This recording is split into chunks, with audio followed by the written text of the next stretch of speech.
स्वराज्य न्यूज मराठी, माझा हक्क माझं राज्य स्वराज्य। इगतपुरी तालुक्यातील अतिदुर्गम आदिवासी भागातील खैरेवाडी इथल्या बबनरावजी शेंडे यांचा रस्त्याअभावी दुर्दैवी मृत्यू झाला।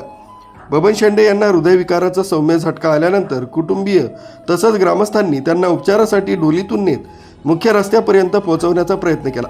मात्र 6 ते 7 किलोमीटरची दऱ्याखोऱ्यातील पायपीट व 2 ओहोळ ओलांडून त्यांना बाहेर काढत असतानाच त्यांचा मृत्यू झाला। वेळेत रस्ता व वाहन सुविधा उपलब्ध असती तर त्यांचा जीव वाचू शकला असता, अशी तीव्र भावना ग्रामस्थ व्यक्त करीत आहेत। या घटनेमुळे लोकप्रतिनिधी विकासाचे दावे केवळ कागदावरच असल्याचा आरोप होत आहे। रस्ता असता तर माणूस वाचला असता, अशी चर्चा संपूर्ण परिसरात होत होती।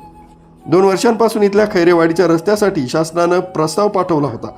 हा प्रस्ताव रखडलेला असून विद्यमान प्रशासनानं त्याकडे गांभीर्याने लक्ष दिलं नसल्याचं ग्रामस्थ सांगतायत। या परिसरात गेल्या अनेक वर्षांपासून रस्ता नसल्यानं विद्यार्थ्यांना शाळा महाविद्यालयासाठी पावसाळ्यातही जीवघेणा प्रवास करावा लागतोय।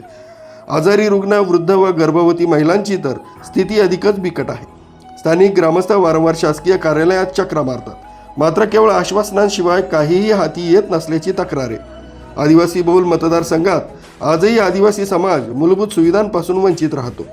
या घटनेनं पुन्हा एकदा अधोरेखित केलंय।